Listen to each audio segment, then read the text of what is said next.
Well, I'm here once again, and much to my great pleasure, with Massimo Pigliucci. That's because you're a Uh, sucker for punishment. that's right.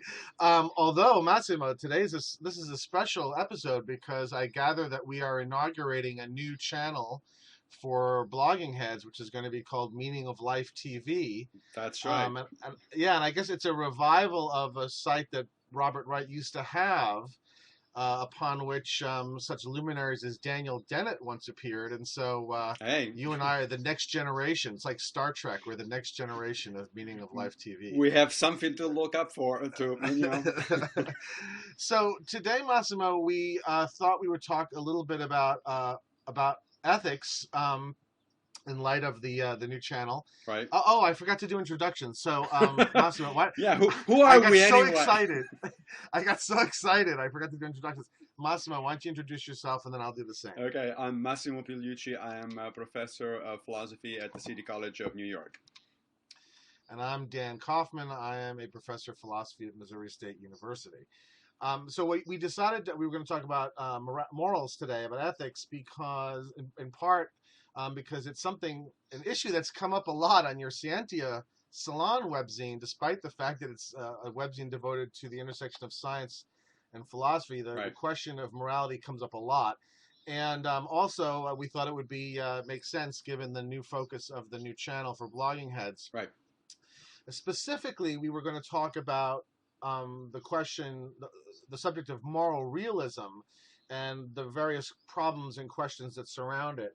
And so I think in this, with respect to this, it's probably a good idea to start maybe with some substantial definition and disambiguation, right, because there's a lot of different positions on this map right. that we should clarify. So, how would you characterize moral realism, anti-realism, as opposed to, let's say, moral objectivism or moral subjectivism or moral relativism? How do you see the various positions on the position map? Right. I mean, this is a complex territory, and of course, feel free to jump in fact, and sort of correct me whenever you feel that I'm going in the wrong direction. But at a very basic level, I think first of all we need to make a distinction, which you just implicitly made, between realism or anti-realism and objectivism or non-objectivism, because too many people seem to think that one can have objective notions only about things that are ontologically real in a substantive sense. Right. And that's not true. I can, for instance, you don't need to be a realist about mathematics. You don't need to be thinking of mathematical objects as, in a Platonic sense, to make very objective claims about mathematical structures. So the idea that the two positions that there's no way to be objective in ethics, let's say in this particular case, unless you're a realist, I think is entirely misguided, and so we should sort of keep the two things separate. Um, in terms of realism versus anti-realism, and then of course there is another very weird position lately that's referred to as quasi-realism. I'm talking about Simon Blackburn, for instance. Mm-hmm. Um, but and maybe we can get there later. I actually have fuzzy understanding of what that even means. But realism, in terms of just realism and anti-realism, I suppose the basic idea is just like in other fields, there's a realism and anti-realism in the philosophy of science. There is realism and anti-realism, as I just mentioned, in the philosophy of mathematics. But essentially, a realist makes some kind of strong ontological claim, saying that in the case of ethics, there is such a thing as moral facts and moral truth that are, in a sense, mind independent. That is that we should all agree on, not just because these are objective truths of some sort, but also because they are, in a sense, out there. And of course, this sense of out there needs to be cashed in. It's not that one can point a telescope and discover a moral truth. But that, I think, is the basic idea. Just like, again, in mathematics, where mathematical realists say that mathematical structures are real in a mind-independent sense, although they don't say, and here's a telescope and there's the number 4. Kind of thing. An anti-realist, of course, is somebody who denies that. Is somebody who says, no, there is no ontologically substantive entity or truth out there to be found about ethics or mathematics or whatever. And that doesn't mean, of course, as I mentioned a few minutes ago, that you're then, as an anti-realist, committed to some kind of relativism or skepticism or agnosticism about ethics or mathematics. It just means that you don't think that there is any such a thing as an objective, as a moral truth out there, as you say. So you think that that's a basic understanding of things? What would you add? I don't know that I would add. It's really actually, now that I'm thinking about it, as I was listening to you talk, my stomach sank a little bit as I started realizing how hard it is. Because look, I think that the the way that you describe realism with respect to in other areas is easier kind of to see, right? So I understand what we mean by metaphysical realism, let's say with regard to physical objects, right? So it's Right. the view that the chair exists independently of anyone's perception of it, right? So that, Correct. what Hume called continued and distinct existence, right? So that when Yeah. I walk out of the room, the chair is still there, it exists separate from my perception, and so on and so forth. Then we can have a million and one fights about what the mind independent object really is like, but that's not relevant to this discussion. Correct. And I also see how, with regard to physical objects, realism of physical objects, we can easily describe the realist position in terms of truth, right? Because the idea being something like, well, look, when I say the chair is in the room, I mean that I consider that conceive of that as being true in a very straightforward way. It's true in the sense that the chair really exists and it really has this characteristic. Right. Um, but with moral realism, it seems to me harder to sort of harder to tell that story in quite that way, right? Because when we're talking about moral realism, so let's be specific. We're talking about the existence of obligations, moral obligations, and duties, right? Yes. And so, first of all, it's not entirely clear what the relevant commensurate sense of mind independence is, as it would be in the case of a physical object. So what do I mean when I say a moral duty exists independently? And also, it wouldn't be independently of perception. Independently of what? Independently of conception? And then secondly, can I tell an equally easy story about the truth of moral statements as I can about physical objects? Right. Well, so a couple of comments. The first one is I want to go back to your example of physical objects. Yeah. And make it even more complicated, actually. But then let's not forget to come back to this idea of mind independent in what sense? Yeah. So in terms of realism in science, the one that you mentioned, my chair or my desk are objects out there independent of my mind. I think I would call even that I would even call it sort of common sense realism, right? Yeah. Now, in terms of philosophy of science, of course, things get more complicated when we're talking about realism and anti-realism of things like unobservable entities, like electrons. Like quarks. Yeah, electrons or quarks or things like that, yeah, right? Yeah. So these are things that scientific theories use to, they deploy as concepts in order to make the theory coherent and also in order to make predictions about empirically verifiable predictions, so sort of, data points. Now, the anti-realist there says, look, I don't know whether these things exist or not out there in the way in which science describes them. What I do know is that they are instrumentally valuable. That is, you can use them. You can assume, you can talk as if they existed.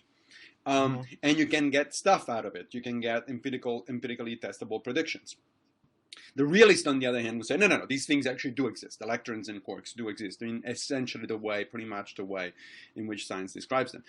So the analogy there with the anti-realist position in ethics might be something along the lines of, look, I don't know what you mean by you realist. What do you mean by, these things, facts about the existence of facts, of moral facts, but I can talk about morality as if and get stuff out of this, like I can get social pro-social behavior among human beings. I can get laws that are useful for running society and all that sort of stuff, but I don't need to be committed to this idea that this is actually a reflection of a mind independent reality out there.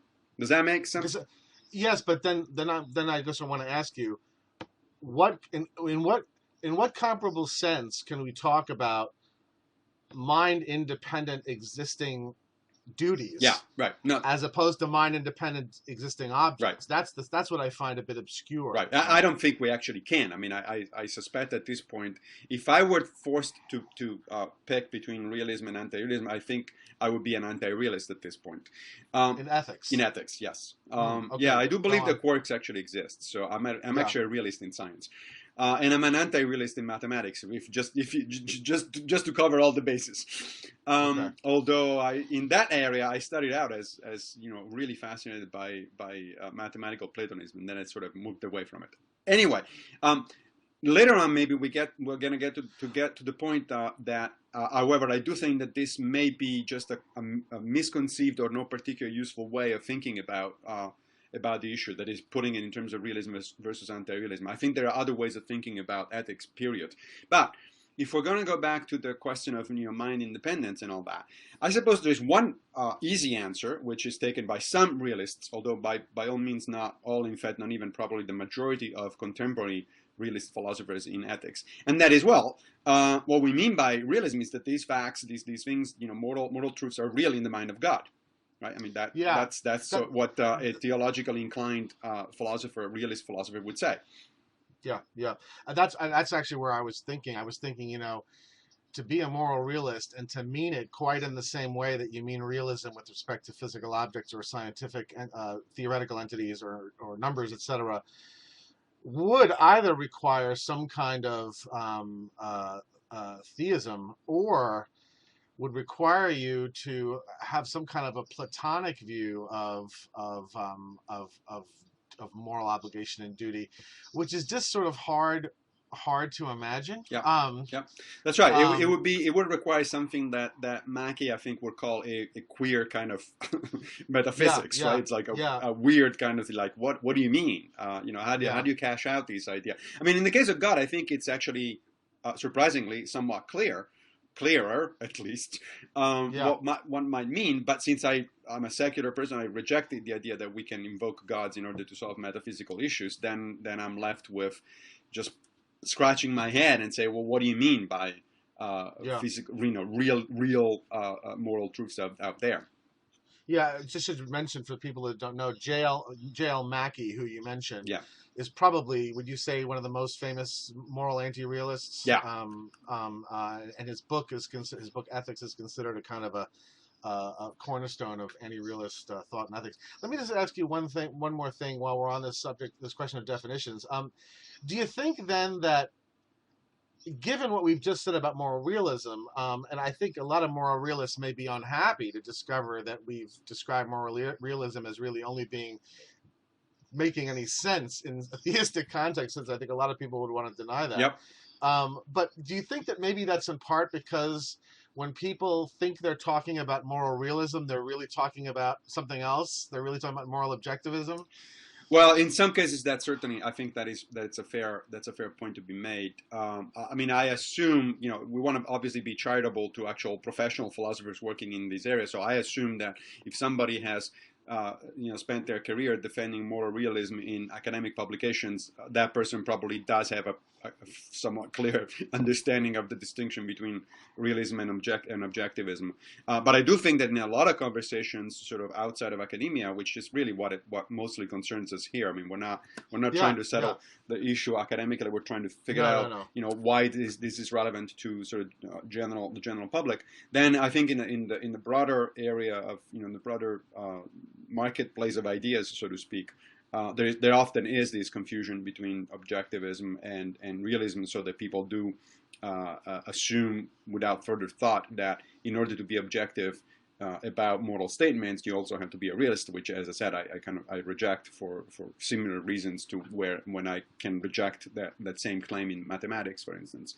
Right. Now, that said, the problem with sort of some kind of strong ontological conception, a realist conception of moral truths, is that I never heard, at least, this is not my field. I'm a philosopher of science, but I do read quite a bit about ethics and even meta ethics, and I never heard any particularly compelling, or in fact any real assessment or account of what these people mean by realism. I mean, typically, this is treated, the reality, the actual ontological nature of, moral truths is sort of treated as a mystery for all effective purposes. People think, moral realists seem to work under the assumption of, well, I think it is real. I think these things are real, and if they are, then here's what I'm going to get out of it. Here are some consequences. But we don't have an explanation, for instance, an account of if they are real. If moral truths are out there in a sort of a mind-independent way of some sort, then how is it that we can access them? And this, of course, is the same problem that we have with mathematical realism. Right? I mean, one of the objections to mathematical Platonism is, well,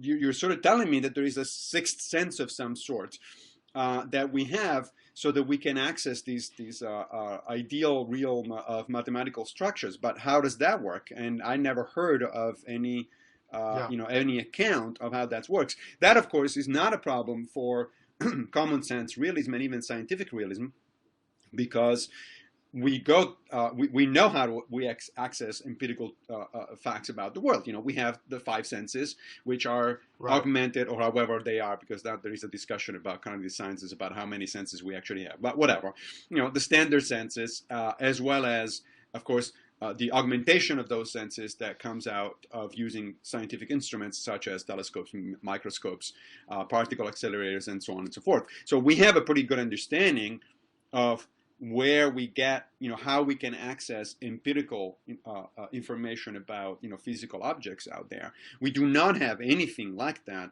kind of account for either mathematical or ethical realism. And for that matter, also, I mean, we haven't mentioned, but there's yet another type of, I suppose, a class of realism that's about aesthetic statements. Yeah. Right. Yeah. So its beauty is really out there. It's not in the eye of the beholder. It's an objective fact about the world that comes out of some kind, again, of Platonist account of beauty of forms. And in all of those cases, I think that even though there are interesting differences, of course, between mathematics, ethics, and aesthetics, I actually think that they kind of in some sense they form a continuum where the realist interpretation becomes more and more weird. I think I would put, if it were up to me, I would put the mathematical realism at the lower end of the sort of weirdness. I can see why somebody would be a mathematical realist. I reject that position, but I can see it.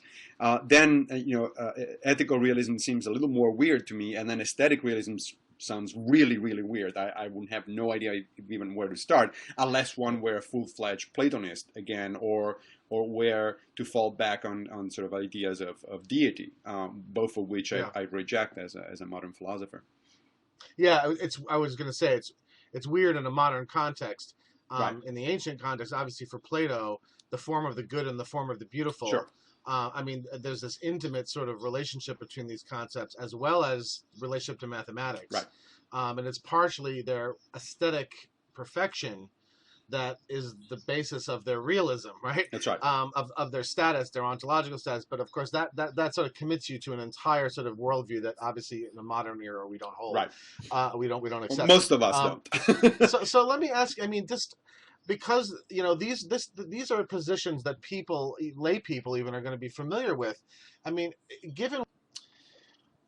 Well, I'm sure, Massimo, that people will notice that we have once again gone into one of our time machines and changed clothes, and I don't know if I'm any cleaner than I was, but we had some technical difficulties, and we needed to finish recording a week later. So, Massimo, I had asked you. Our topic, as the audience knows, is the question of moral realism. Right. And I had asked you, I had said that I thought we needed to do a little disambiguation, because I think a lot of times in this area, certain concepts or terms are conflated.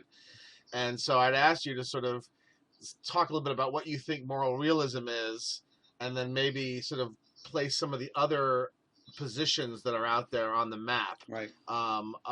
So maybe you might want to just, for our sake, not for the audience, recap what you meant, what you said in answer to my question about what moral realism is. Well, so if we talk about moral realism, I think of moral realism as just one particular type of realism within, sort of philosophical discussion. So it's a metaphysical position, really.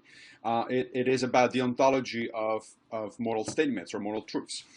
And there are other types, as you know, of realism and anti-realism. There's that debate in philosophy of science, for instance, about whether unobservable entities that are postulated by scientific theories, such as electrons and quarks, are real, meaning that we should take them at face value, basically, the way science describes them, or just instrumental. They are sort of hypothetical entities that make the calculations come out right and the experiments being confirmed, but about which one does not need actually to be explicit about endorsing a particular ontological position. There's a similar debate in mathematics about the realism or not of mathematical objects. So there are mathematical Platonists who say that yes, mathematical objects are real in a mind-independent way. They're not only objective but real. And then there are mathematical constructivists who say no, that doesn't make any sense. Talking about a sort of a realm of sort of Platonic mathematical objects is not helpful. We wouldn't know how we actually are able to access that realm.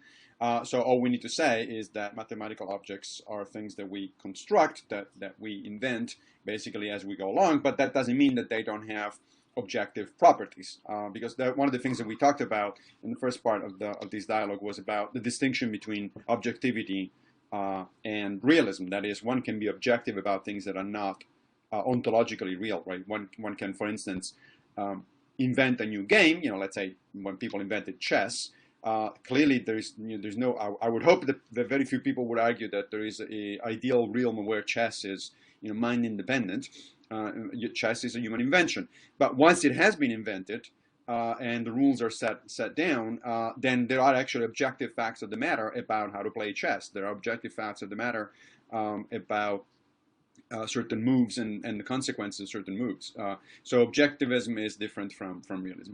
Now, in the case of morality, of course, the claim here is that the realist claim is that moral truths are not only objective, but they're real in some sense. It's like they're mind independent. There's some kind of consistency, not physical consistency, obviously, but sort of ontological reality. The anti-realist says no. I don't know how to make even sense of that claim, because what would this realm consist of, and again, how would we be able to access it? Now, the only reasonable answer, and I use the word reasonable here with sort of caution. The only reasonable answer, in other words, the only reasonable realist, strong realist position that one can defend is if you're a theist. If you say, well, what I mean by the mind independence of moral truths is, God, moral truths are guaranteed by God's will or by God's mind. But if you don't accept that, if you're a secular person, then you're left with this really weird concept of the reality of moral truths that is really difficult to handle. Now, you were asking me then at the end of the first part was, what about positions in ethics, such as frameworks in ethics, such as utilitarianism or deontology? Are they realist or non-realist? Anti-realist position. That's a very interesting question, and I actually would be, as you know, I'm neither a deontologist nor a consequentialist or utilitarian. I'm actually a virtue ethicist. But and so I'd be interested to see how somebody like Peter Singer, for instance, would answer that question. But the way I think about it, the realism anti-realism debate is on a different level than the debate between different frameworks for ethical reasoning. So I see the realism anti-realism debate as an issue of in meta ethics, as opposed to actual everyday ethics, if you want to put it this way. So for instance, I can imagine, let's take utilitarianism. I could imagine that somebody could be either a realist or an anti-realist about utilitarianism. One can say, well, the reason utilitarians want to maximize happiness and minimize suffering is because that's an objective, mind-independent feature of morality. That's what morality means in a sort of a independent from the human mind fashion. Or the utilitarian could retreat to, or I shouldn't even say retreat, could use or could deploy a anti-realist position and say, look, I understand this is not a universal truth, the cosmos doesn't really care about suffering and happiness, but we're human beings, we do care about suffering and happiness, and so if you take that as an axiom, then you can deploy a logically coherent system which has utilitarians or consequentialists characteristics. And I assume the same can be done for the ontology, and quite frankly, even for virtue ethics, right? Even though virtue ethics, as you know, approaches things from a very different perspective, because in virtue ethics, it doesn't even make sense to ask whether something is right or wrong. That's not the point of the virtue ethicist. The virtue ethicist asks what kind of life one should live. But even within that question, one could be a realist or an anti-realist about it, right? Like one could say, well, there's such a thing as a universal truth about how conscious beings capable of reason should live their lives. Or one could be an anti-realist about virtue ethics and say, look, this is the way we're human beings. We're beings of a certain kind, where this is an accident of evolution, and for us, for beings like us, it makes sense to act in a certain way and to reason in a certain way. But you don't have to invoke any sort of Platonic ideal about virtue in order to do so. Okay, so let's unpack some of this. With respect to realism, you're characterizing realism as a kind of being a realist about morals is believing that sort of duties and obligations are mind independent, are determined. What is it that we're realist about? Are we realist about duty and obligation?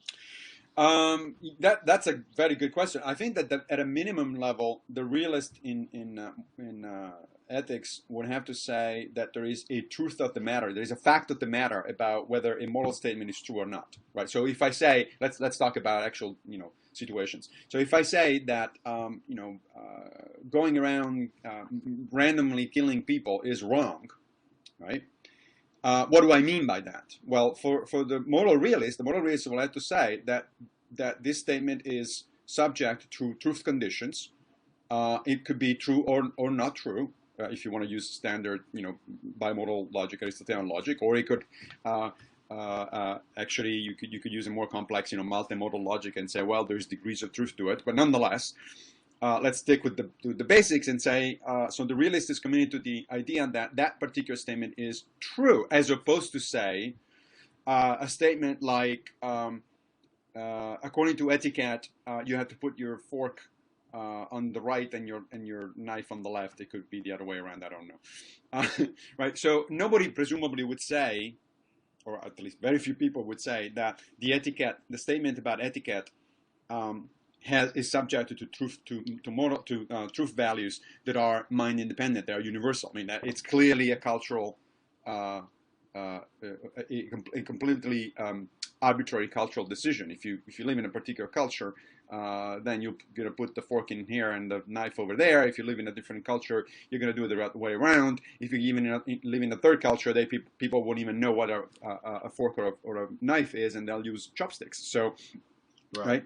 So I think that's the contrast that it's often drawn. That is, if you want to be realist about moral statements, then basically what you're saying is that moral statements are subject to truth conditions. And then the question, of course, comes up immediately. Well, where do we get those truth conditions?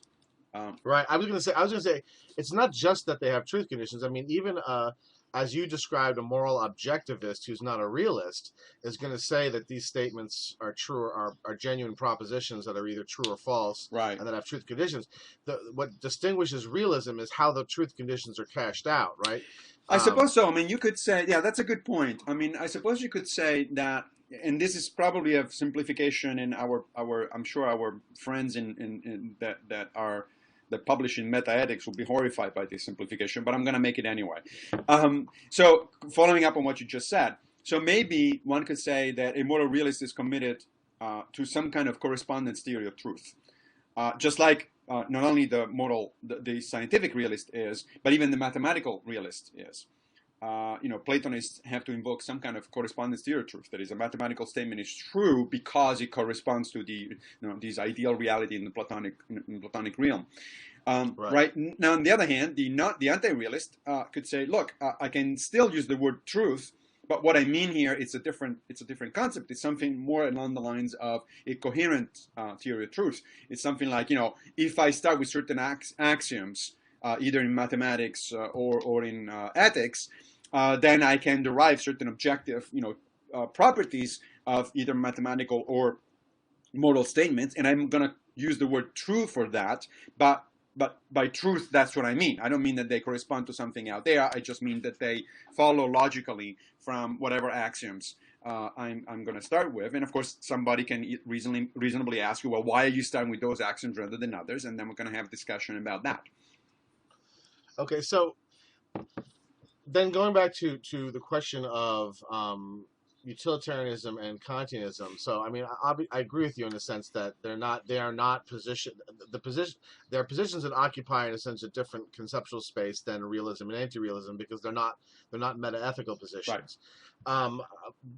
But I do think that most people, and maybe this is part of the problem, is that people conflate moral realism with moral objectivism. Yes. Certainly, they're both morally objectivist. And maybe after I ask you this and we go back a little bit, then back and forth a little bit, we can talk a little bit more about what we mean by moral objectivism. But certainly they're moral objectivists. But I think that most people, and I think I even looked this up on Stanford Encyclopedia of Philosophy, and I think they characterize them as morally realist too. Most people think of them as morally realist. Yeah, I think that's fair. So let me give you a stab as to how that might go, right? So, sure. So with respect to utilitarianism, utilitarianism famously says that we're morally obligated to maximize happiness and to not create unhappiness, where happiness is defined as pleasure in the absence of pain.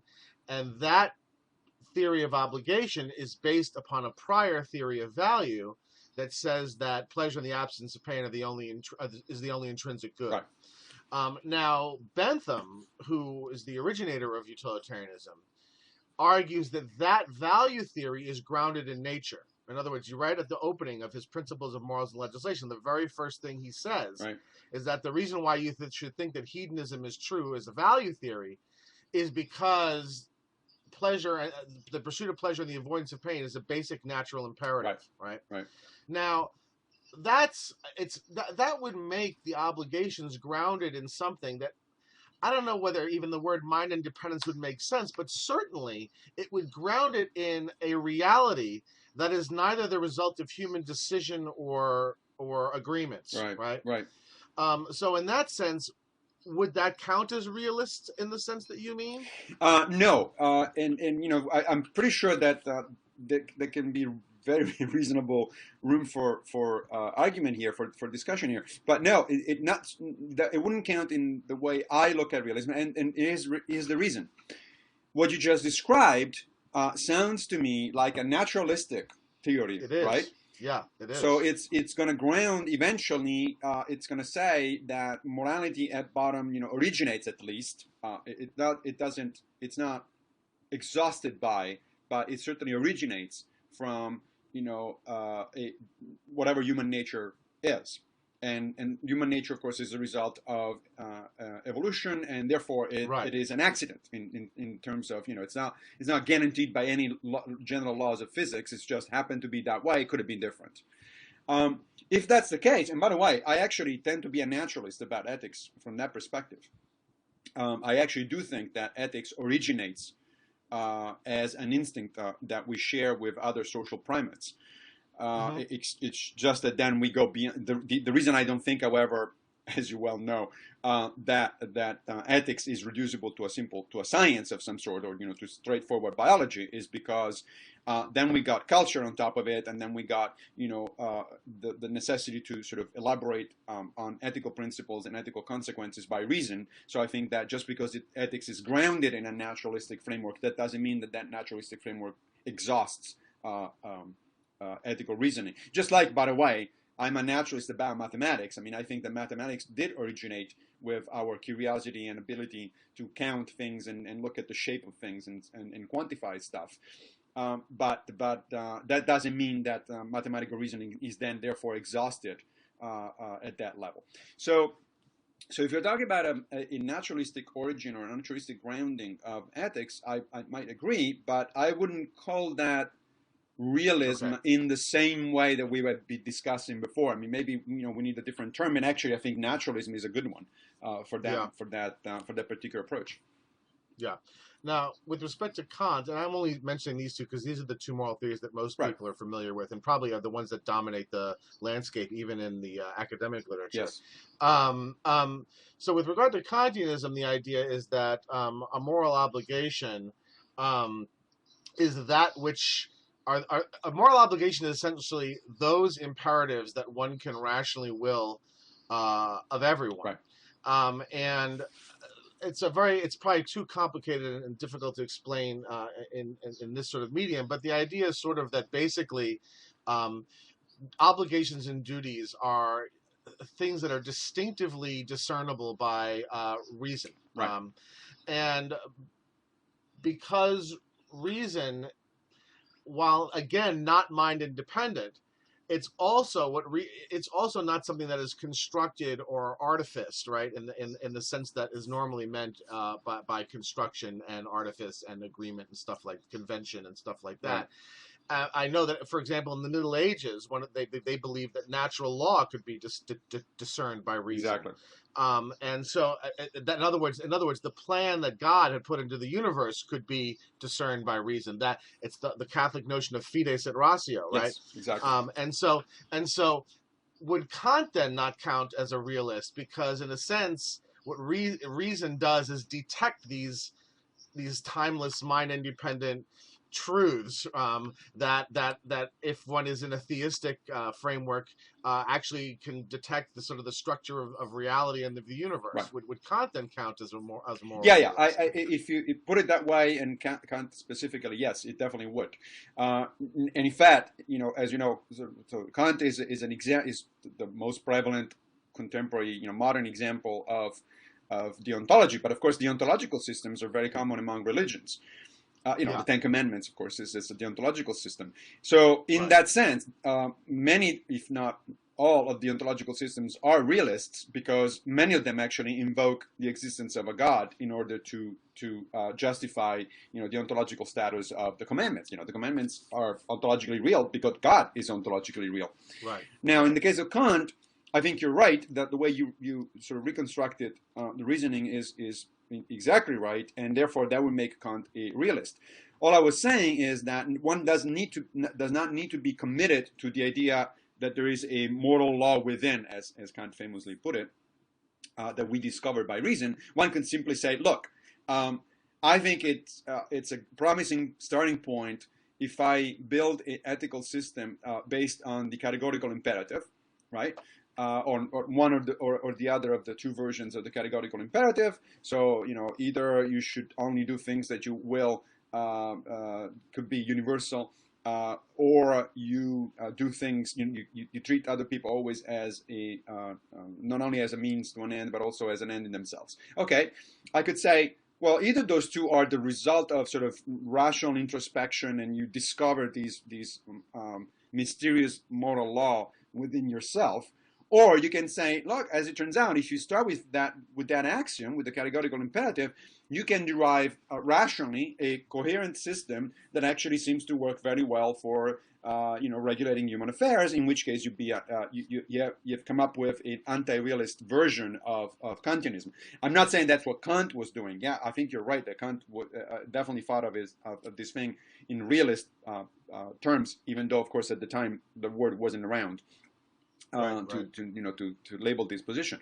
But what I'm saying is that what I was saying a few minutes ago is that although you're right that both consequentialism or utilitarianism and deontology are usually understood as realist positions, nothing really gets in the way of reconsidering them or sort of recasting them as anti-realist positions, precisely because there is a leeway, there is a little bit of a detachment, logical detachment between sort of meta-ethics and Right.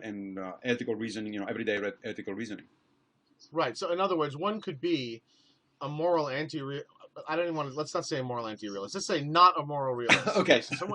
Well, because I think there's some ambiguities there too. Yeah. I think sometimes moral anti-realism just means not realism, Right. but sometimes it means people who think there are no obligations or duties in any sense, right? Correct. So I'm just going to say not a metaphysical realist. So the point is just that someone could be not a metaphysical realist, and still either think that consequences are morally relevant, which is what will make them a consequentialist, Right. or think that motives and principles are morally relevant, which will make them a deontologist, right. even though in the larger picture they don't think that duties and obligations are anything that exists separate either separately from human agreement or, in other words, the focus on consequence or intent or principle can proceed regardless of what one's meta-ethical position is. That's right. Is in a sense what you're saying, and I think that maybe one of the things we'll be doing is sort of clearing up some confusions. I think that a lot of people don't realize that they think that somehow the meta-ethical discussion has some very strong I mean, I'm thinking of some arguments I've had on your blog, right. not your blog, on your webzine, yeah. Scientia, mm-hmm. with certain parties who shall go unnamed, about who keep hammering on moral realism. Right. And I think that sometimes they make a mistake in thinking that penetrates more deeply into the first order right. Discourse than it really does, and I think you've just given a nice way of showing that it really does need. So let me bring up another way of thinking about this, which I kind of hinted at before, but as you notice, I often draw a parallel between ethics and mathematics, not because they're the same kind of things, but because I think they're similar enough that parallels are actually more enlightening than not. Now, you mentioned Scientia Salon. So recently on the magazine, we have had a discussion based on a two-part essay that I wrote about Lee Smolin and Roberto Unger book that came out recently called The Single Universe and the Reality of Time. The book, we don't need to get into the details because the book is about cosmology and the status of physics. But there is a really interesting couple of chapters there, one in each part of the book, about mathematics, the nature of mathematics. And Lee Smolin in particular, who is the physicist of the pair, the other one is a philosopher, Unger is a philosopher, has come up with what I never actually encountered before. I mean, I don't know if the position is entirely original with him, but it probably isn't. But I never encountered before, and when I read it, I said, oh, okay, that makes sense. So he has the same problem, right? He wants to retain the idea that mathematics is a special and kind of intellectual endeavor which is very powerful and very useful for science, but he wants to get away from what he sees, I think correctly, as sort of the mysticism, or at least the ontologically troublesome idea of mathematical Platonism. Okay, and so how does he do that? He introduces this idea of evocation. So he says, look. People typically get stuck into a dichotomy, which turned out to be false. It's either mathematical objects are real in a Platonic sense, and therefore mathematics is an objective pursuit of knowledge, or mathematics is an invention, it's a human invention, and people just make up stuff as they go, and therefore there is no truth to the matter really about mathematical propositions. It's just some of them are useful, some of them are not. And he says, look, neither one of this actually gets us very far. There is a third option. The third option is that mathematics is a human invention, just like the game of chess, let's say, that I mentioned earlier. But that once you do invent it, and it has a naturalistic origin, by the way, which he goes into, right? There are several stages of a naturalistic origin of mathematics and mathematical thinking, which of course started out initially as very much grounded in sort of practical problems of counting and simple geometry and things like that. But once it gets going, then mathematicians sort of develop new approaches to things. They introduce axioms and then derive logical consequences from these axioms. And the idea is that once you start introducing new notions and once you start introducing, let's say, new axioms, then you are evoking certain truths. That is, once you assume, let's say, the parallel postulate, for instance, in geometry, then certain things become objectively true. Right. The Pythagorean theorem or a number of other theorems in mathematics become objectively true. There's no discussion about it. Just like certain characteristics of the game of chess become objectively true, and people in fact can do a lot of research and a lot of interesting investigations about the properties of the game of chess. So he calls these evoked properties, meaning that these properties were not out there to be discovered in a mind-independent way. They were just they didn't exist until somebody said, hey, let's start with these axioms, or let's formulate this particular axiom. Once the axiom is formulated, however, these properties, objective properties, are evoked into existence using Smolin's sort of vocabulary, and they become objective. They definitely are objective. There's no disagreement, rational disagreement about what they are. So now, of course, ethics is much less formalized than mathematics, and that's why we can have a hell of a lot more reasonable discussion about ethical principles and what they imply and so on and so forth. But I don't think they are arbitrary either. I don't think you can get everything you want out of ethical principles. Once you start with certain principles, which are the ethical equivalent of axioms in mathematics, then certain things do follow rationally and other things do not follow rationally. Now, again, just like in mathematics, you can say, well, but why are you picking those axioms or those assumptions rather than others? And we can have an interesting discussion about that. Some of those axioms, I think, are spring sort of pretty naturally from the naturalistic roots of both mathematics and ethics. Others are, invented by ethicists or mathematicians because they seem promising, and then people explore the consequences of them. I think that actually, something like a Kantian deontological system is a good example of it. You can say, okay, so if we do start with the idea that we should always treat people as ends in themselves and not just as means to an end, what follows from that? So ethics at that point becomes not a matter of here's a truth and now I'm going to discover it. It becomes a matter of a series of if-then statements. So if I start with this assumption, then what follows from it? Yeah. And of course, people are that disagree with a particular ethical conclusion can do two things, just like they can always do in logic, right? They can either question the soundness of the validity of your reasoning. I can say, well, actually, it doesn't. As it turns out, what you think follows from your axioms doesn't, and here's why. Or they can question the axiom and say, well, why did you pick that one? Or I think that this other axiom is better, more defensible, or more appropriate for beings, social beings capable of reason, such as humans, and so on and so forth. Which is why, by the way, I do think that discussions about the different ethical frameworks will never be settled, and they cannot be. Mark. So, Massimo, is your thing working? Yeah, it is. I hope. I will have the audience know that this is Massimo's fault. Massimo is on some Wi-Fi in the bottom of the Port Authority bus terminal, and the homeless people keep running off with his.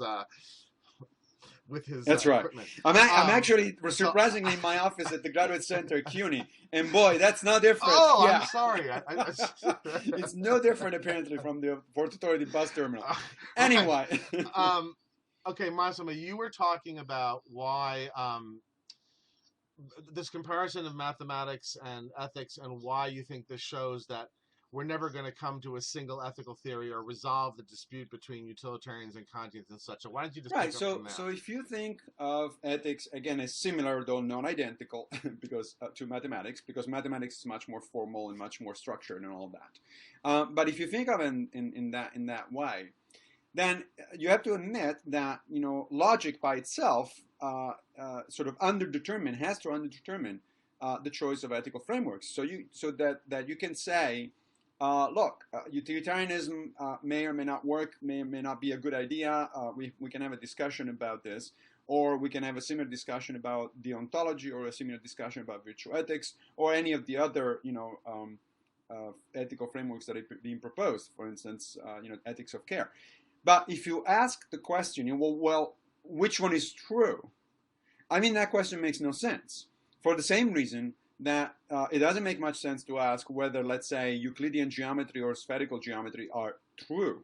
I'm not sure what that means. Right. It's like, well, one can be more useful for certain applications than others, or you can ask whether they've been developed in a coherent way, and and so on. But to say, well, which one is true, again, invokes some kind of, at least implicitly, some kind of correspondence theory of truth, and therefore it brings you back to sort of this weird ontological realism. If you reject that, then you're left with a coherence theory of truth. But as you know, coherence definitely usually grossly underdetermines sort of the empirical world, and it underdetermines what happens in the real world.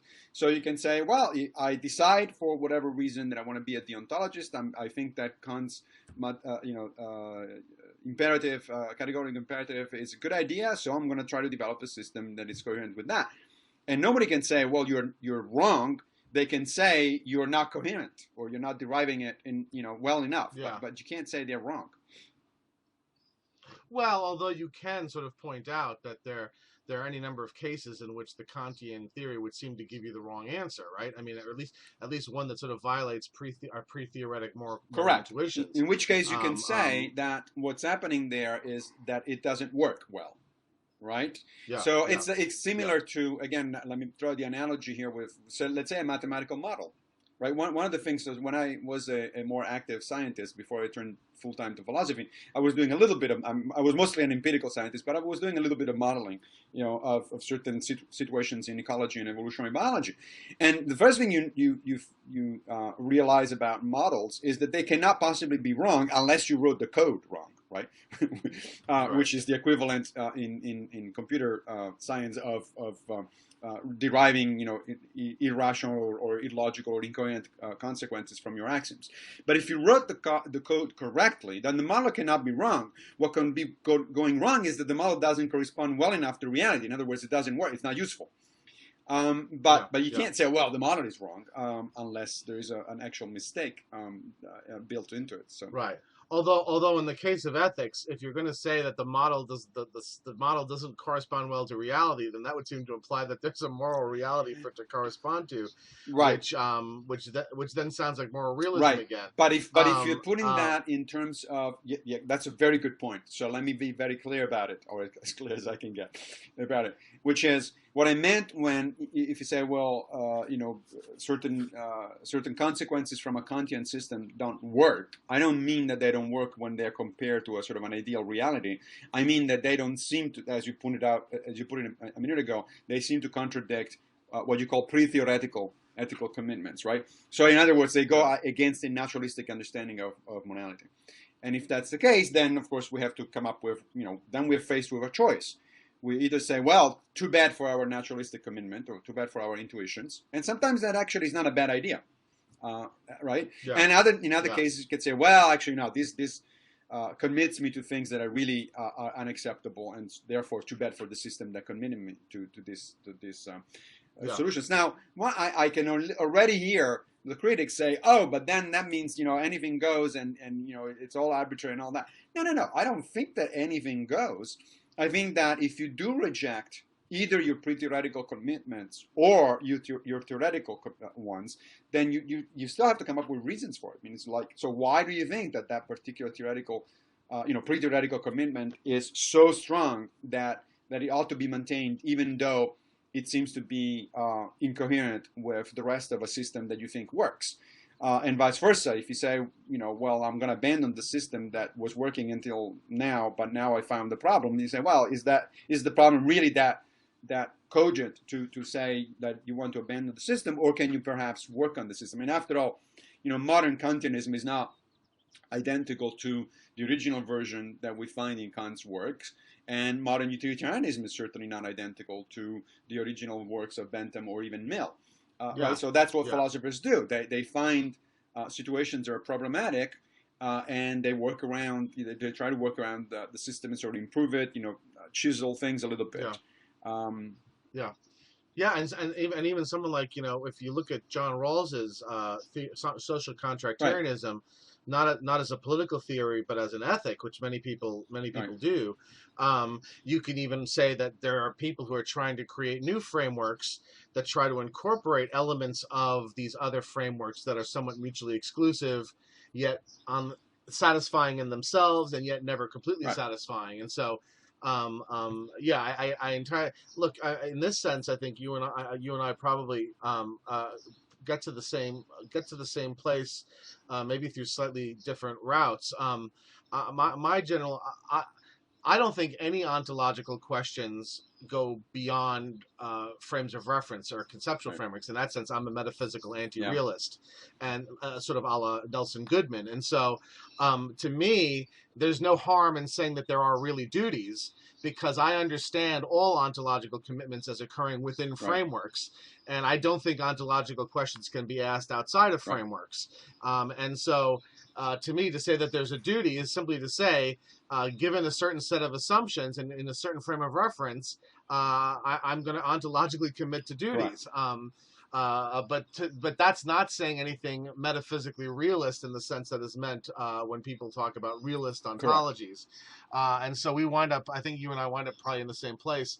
Let me ask you, so just to quickly, to distinguish now moral objectivism, because then I want to ask you something about normativity. Okay. So, how would you define moral objectivism in contrast with moral realism? So here I would use the same concept that I brought up earlier from Lee Smalling, the concept of evocation, right? So I think that moral objectivism means that there are certain statements, certain moral statements that follow logically and coherently from certain axioms that one might use in building an ethical system. And that's all I mean by objectivism. So it's not, so moral truths are objective, not in the sense that they correspond to something, metaphysical out there, but in the sense that they are logically and coherently derived from a particular set of axioms. Now, some people might not be satisfied with that and say, well, but that opens up the possibility of moral relativism, complete relativism. I don't think it does. Just like there is no relativism in mathematics, for instance. Even if you do start with different axioms, certain things then become objectively true. And there's even no relativism about the game of chess. It's not like you can say whatever you want about the game of chess, because there are certain rules and certain consequences are mandated by those rules. So now the relativist could retreat one more level, right? You could say, well, okay, I'm going to make a meta-ethical statement, sort of relativistic meta-ethical statement, and say there's no reason, there's no way to discriminate between different set of axioms. So there's no way to ground your ethics into anything objective at that level, so at the meta-ethical level. And there I would have to say, well, there are still some things that are non-arbitrary there. If you do agree on some kind of naturalistic account of ethics or the origin of ethics, then even at that level you cannot be entirely relativistic, because human beings have certain characteristics. We have certain desires. We have certain I do actually think that there is such a thing as human nature, as broadly defined and as fluid as it may be. Now, interestingly, I have a colleague right here at the Graduate Center, Jesse Prince, who is definitely a moral relativist, and he's on record for that, and we had a number of discussions about it. And when I brought up this point, I found out that he's in fact, coherently I think, he's in fact skeptical about the very notion of human nature. He just rejects entirely the idea of a human nature. He thinks that biology has nothing whatsoever to do with the way we organize societies and relations and so on and so forth. And there I have to part ways, both as a biologist. I'm not a genetic determinist. I'm not a biological determinist, but I don't think the biology has nothing to do with the way we work as living organisms, and also, quite frankly, as a virtue ethicist. Aristotle would certainly be baffled by the idea that there's no such thing as human nature. Now, is human nature, however, pliable? and can it be, altered, for instance, through sort of cultural evolution? I think that's true. I found this really interesting essay a few years ago about David Hume's conception of human nature. So he did have a conception of human nature, which was a naturalistic one, but he also thought that human nature is changeable. And the way you do change it is in fact through cultural, what we today would call cultural evolution, and it would call cultural adjustments or cultural modifications, right? So that because we build, on culture is built on, of course, on a foundations of biology, and the more culture becomes complex, the more culture becomes independent of, or less directly connected to biology, which is why I'm not a determinist and not a reductionist. But even that doesn't happen arbitrarily. I mean, there are certain things that human beings that are simply unnatural for human beings, and you don't get them to do.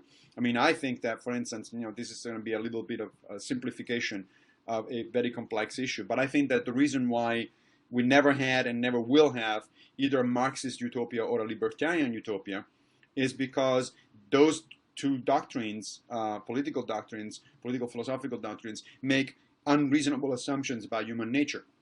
A Marxist ideology essentially treats human beings as social insects, as individuality doesn't matter.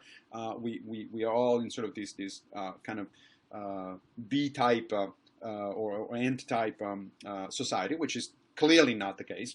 The libertarian political philosophy makes exactly the opposite assumption, which is that we are essentially completely independent individuals that don't need really society, or that have very little use, comparatively speaking, for social interactions and social interdependence. That's also not going to work.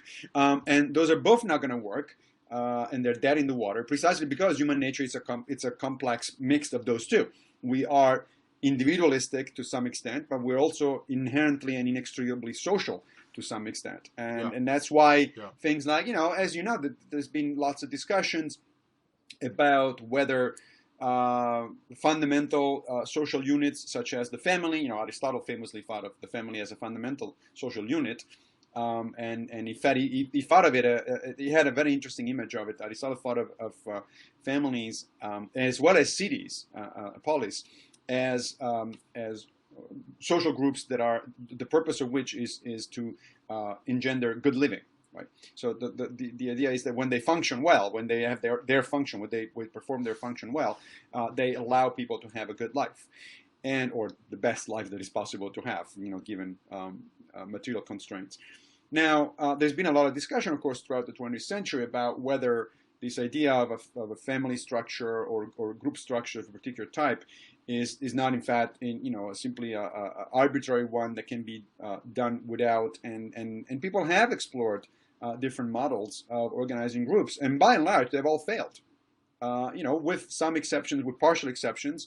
I mean, obviously we're modifying the very structure of a family. Look at of course gay rights, the affirmation of gay rights in contemporary society. So we are changing some of the structure of the family, but we haven't gotten rid of it. Whenever we tried, to organize communes and much more sort of basic egalitarian societies, pretty much they've all failed. And I think that there is a reason for why they failed, because they just don't work very well with this complex mixture of biology and culture that has shaped human nature over the last several millennia. Now, if we went back to a not only pre-industrial but also pre-agricultural society, one can make an argument that some of these more egalitarian models would work. But one of the reasons, and they probably did work in early human evolution, but the reason they worked is because the structure was very different in terms of, for instance, group size. Good luck implementing a completely egalitarian system of, let's say, representation, direct representation in a society that is made of hundreds of millions of individuals. It's just not going to work. It does work when you have 50 individuals in the group. It does not. It simply ceases to work structurally when you go to millions. Now you say, but I don't have to go to millions. Fine, you don't have to. But if you want to live in New York City, certain approaches to structure just are not going to work. Political structure are not going to work, and apparently also occasionally Wi-Fi isn't going to work. Yeah.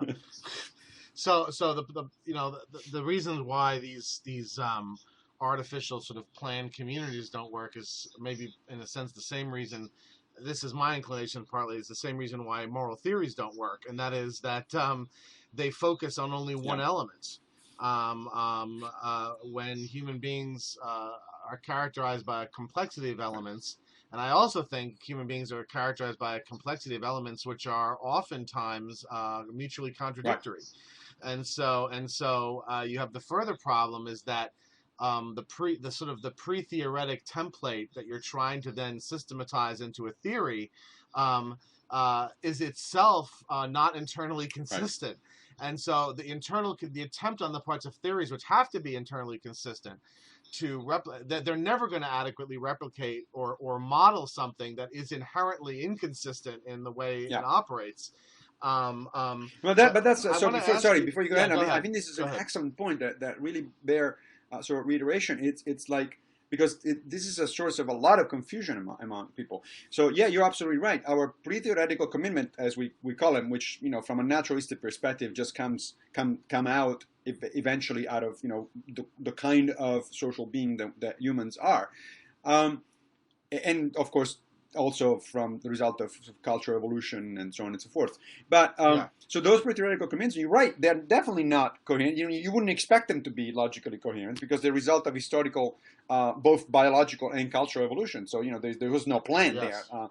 overall plan. And when you're trying to match them with a system that you're trying to be ethical system you're trying to make as logically rigorous as possible, it's not going to work. That is precisely why, or at least that's one of the reasons why I'm a virtue ethicist and not a deontologist or utilitarian, because virtue ethics is Yeah. not that kind of rigid, logically coherent system. It's one of, it is often accused, virtue ethicists are often accused of being, vague enough that a bunch of different courses of action can fit under the virtue ethical banner. I don't see that as a criticism. I see that as an advantage. I see that as Right. That actually describes the situation exactly, as it is, right? exactly. So, Yeah, and Aristotle famously did not think you could have no, any more precision. He has a whole methodological introduction in the Communicating Ethics talking about just what level of rigor one can accomplish in a science like the moral right, sciences. And he says it's relatively limited because so much of it is determined by features of local right, contexts. And actually, this provides me with an opportunity just to sort of push a little bit on the idea of objectivity. See, I don't see objectivism as necessarily inconsistent. Moral objectivism as necessarily inconsistent with a certain kind of no, relativism, right, right? Because in my view, Aristotle's conception of a yeah, virtue is both objective and relative in the following sense. So, in a certain set of circumstances, my rushing at a group of people with a gun would be courageous, right? So if the circumstances that we're in a just war and there's some decent chance of success, and we're fighting for the right reason and all of that, you stipulate all of those aspects of the context, and then my running at these people with the gun is courageous. If you change the context, it could be not only not courageous, but it could be the opposite. It could be correct, rash or crazy or insane.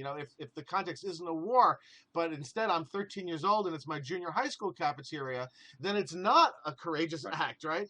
And so in that sense, virtues are yeah, relative, right? At least they're relative to the features of the context, but that doesn't make them unobjective. Once the features of the context are yeah. set, something certainly counts as courageous and something else counts as cowardly and something else counts as Absolutely. rash. Again, this kind of flexibility, which I think is an advantage of virtue ethics, is much more difficult to get out of a more formal system like, let's say, Kantian deontology. I mean, that's why Kant famously gets in trouble immediately, as soon as it's off the gun. Yeah, you can't with Kant, because Kant thinks the context has to Correct. be irrelevant, because he wants these moral To statements be to be universal. a That's priori. right. That's how Right, Kant famously That's said that lying is always wrong thing to do. Well, right.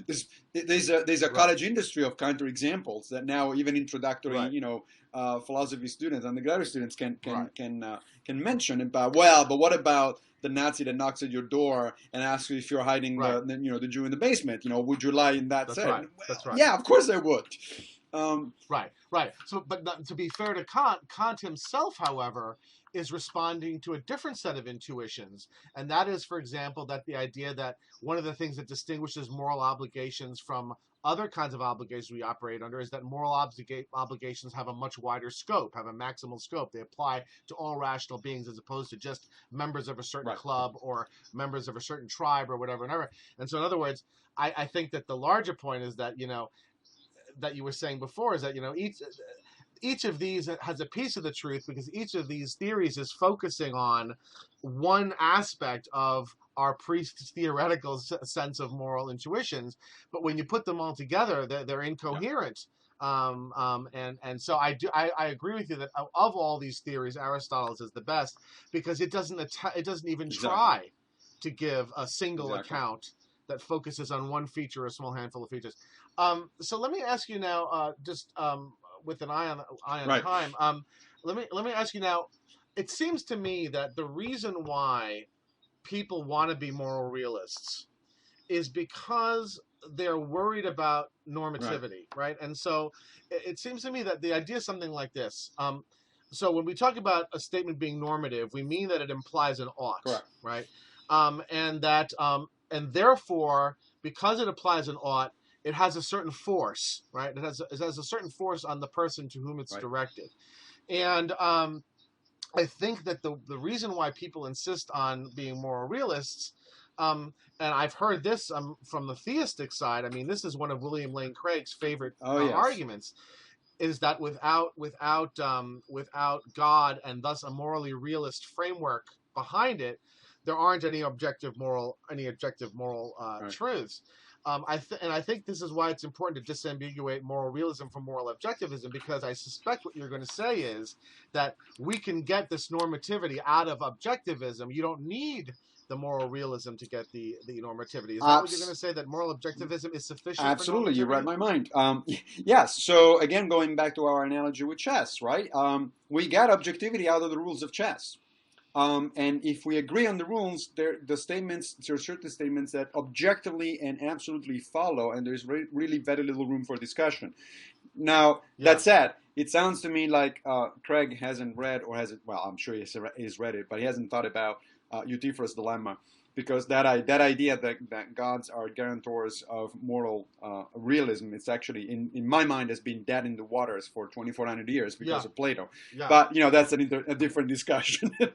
We're not going to have today. But I think the general point that you make is, in fact, correct. Once you decouple realism from objectivism, then you can see how you can retain the latter, you can retain objectivism without actually having to commit yourself to a particular metaphysical position. That's one of the advantages of anti-realism in general, right?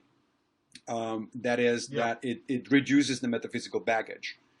Because the metaphysical baggage does come at a price, because somebody then is going to obviously ask you the question, well, how do you account for that ontological statement that you're making, and B, how do you account for how we can access those kind of truths? And how do you distinguish the correct ones from the incorrect ones? And if we have rival God frameworks, how do you determine which one is the right one? And that sort of thing. But let me just push you a little bit, because it seems to me that I'm a little more sympathetic to at least someone like Craig's motivation. And so here's where I would push you a little bit. So yes, I agree with you 100%.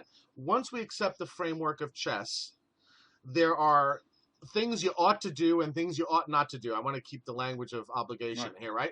And those are objective, right? But of course, I can simply say I don't want to play chess, right? In other words, I can, in a sense, eschew the entire framework and refuse to play. And I think that what someone like Craig is worried about is that, look, yes, maybe you can say within a certain framework, these things are moral obligations. But what then do we say to the person who simply refuses to play, right? If we're going to treat morals as a language game, let's go Wittgenstein, right? Sure. That's right. Since I have to mention them at least once every conversation I have. If we're going to treat morality as a language game, why can't somebody simply say, what do we say to the person if somebody says, I refuse to play? And so in that circumstance, the obligations don't apply to me.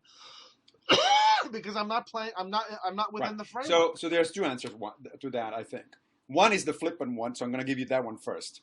Okay, you refuse to play. I'm going to declare you a psychopath, and I'm going to lock you away.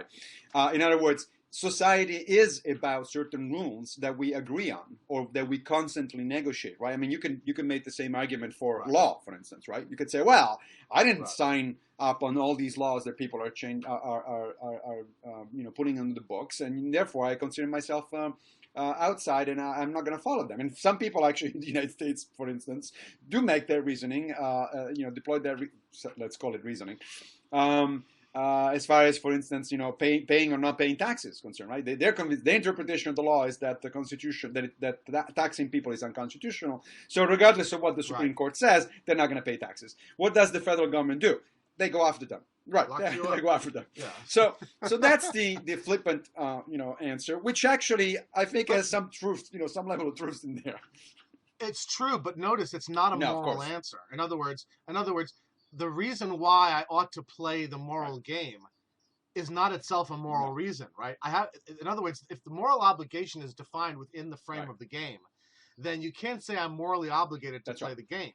And so ultimately then, it sounds to me then like normativity, moral normativity is ultimately grounded in violence, right? Or in a kind of social violence, right? Right. Well, yeah, if you want to put it that way, yes. That's in answer to my first question. Now that's right, the flippant answer, right? Okay, so what's the non-flippant answer? I mean, you might not like it anymore, actually, or Craig might not like it anymore, but nonetheless, here's the best I can do. So, I want to switch now back from the analogy between ethics and sort of chess, which has that, all analogies have limitations. Let's keep that in mind, right? Yeah. That it's got exactly the limitations you're talking about. To an analogy, a better analogy, I think, between, let's say, ethics and geometry, right?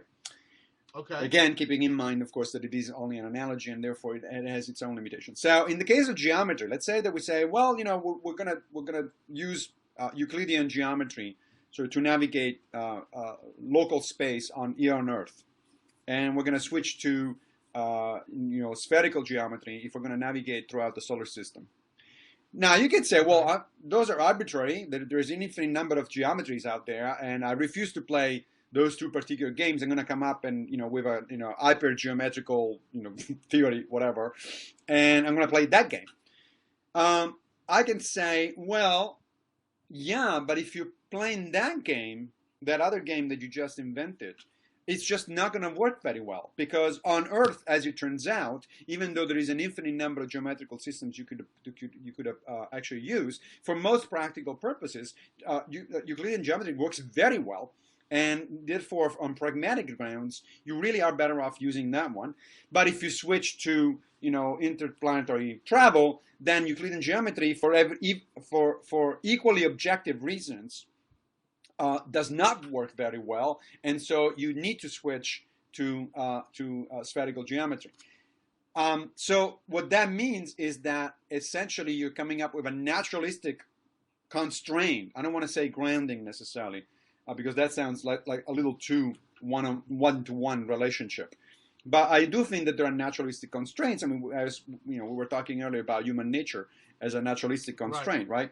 There are naturalistic constraints that simply make it so that certain approaches to ethics are better than others. Now, do those naturalistic constraints narrow down things so that you can say, well, there's only one ethical system that's going to work? No, I don't think so. But do they operate in such a way that they can, in some way, inform the idea that one must play the ethics language game? See, in the case of geometry, you have appeal to a sort of at least a relatively clear notion of a reality that constrains what are the practical choices amongst the frameworks, right? But if you don't want to appeal to some sort of moral reality, but you want to appeal to human nature, can you, in a sense, use human nature the same way to say, look, you really can't opt out of the ethics game. It's not because you have an ethical obligation to play the ethics game, because of course that begs the question, but this is that where sort of the idea of the evolutionary roots of ethics are going to provide a naturalistic constraint that in a sense we can't to a certain extent avoid the ethics game? Yeah, so that's an interesting point. Now this sound in the background, which people may or may not hear, is distracting. Excellent. So great. So ignore it. It just passed. So here's another way than to put the issue. I do think that the constraints are real. As I said, I do think that there is such a thing as a non-arbitrary human nature. But let's go even way further and say talk about the laws of physics. One could say, look, if there is anything that is constraining on people's behaviors are the laws of physics, you really ought to respect, Right. let's say, gravity, right? Right. But of course, that's not true. Meaning that you could jump out of the window of the 15th floor of a building thinking that you're going to fly. You could try to violate the laws of physics, right? Of course, you're going to be end up splashed on the ground, and the consequences are not going to be particularly good. But even the laws of physics are not binding in that way. That meaning there's no ought there either, right? It's like, I don't believe in gravity, I'm going to jump. What you're going to face are simply consequences, pretty dire consequences, I would say. But you're going to face those consequences. Your behavior is still really not constrained even by the laws of physics. And if your behavior is not constrained by the laws of physics, I don't see why anybody would want to claim that logic has to constrain somebody's behavior, or coherence has to constrain behavior. It doesn't have. So the normative force, I don't think is to be understood as you have no choice but to do this. It has to be construed. It can only be construed as a conditional. If you want to live in a reasonably flourishing society where basic tenets of human nature and culture are respected and so on and so forth, then you have to do this kind of thing. If you don't, then you're going to build another society, and good luck with that.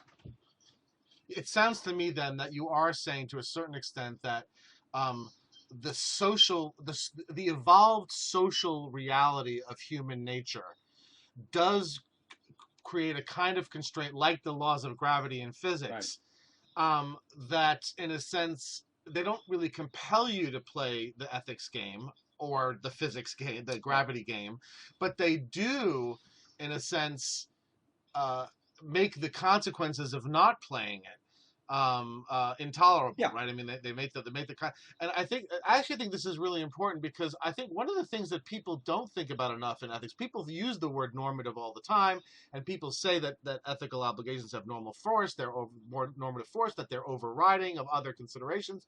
But I've never ever heard anybody really explain very clearly where the normative force comes from. What does it actually consist of? Somebody says to you, you ought to do X. And even if they can give you a Kantian proof for why you ought to do X, where does the actual force come from? Why can't a person simply say, I don't care about being ethical, I refuse?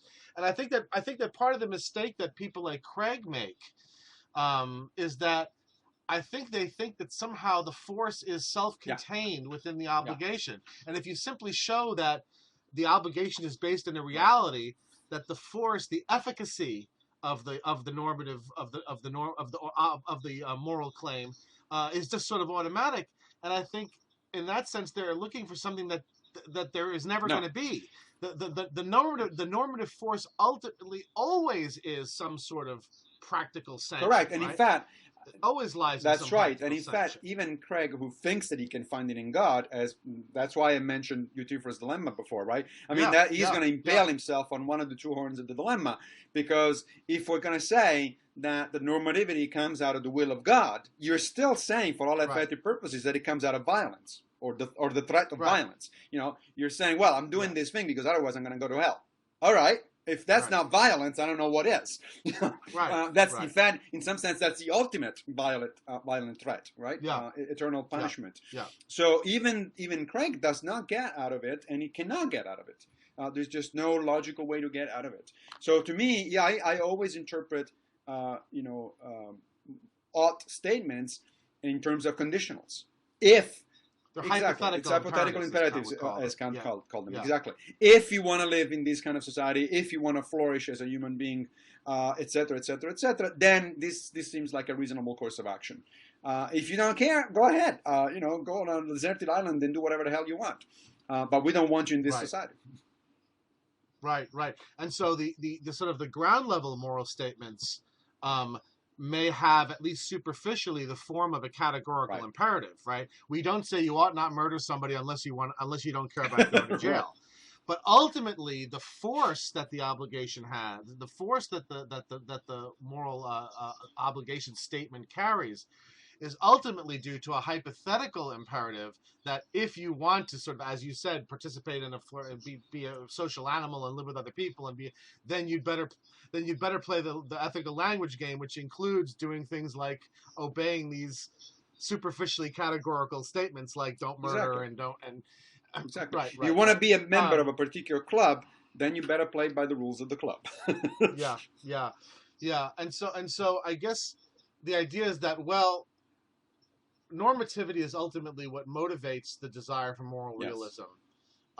But we realize now that A, moral realism doesn't give Right. it to you, and B, what you can get, you can get simply out of moral objectivism. Yes. Um, but that at the end of the day, we both, I think, agree that ultimately the sanction that these moral statements carry is that ultimately at some level to disobey them carries some practical sanction to it.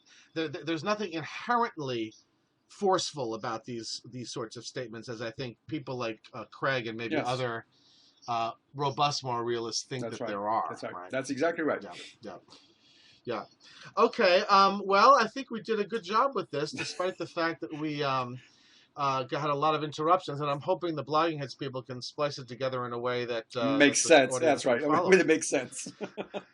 But I greatly appreciate once again some excellent It was a conversation, pleasure. Massimo. All right. Thank Thank you you. very much. See you soon. All right. Stopping now.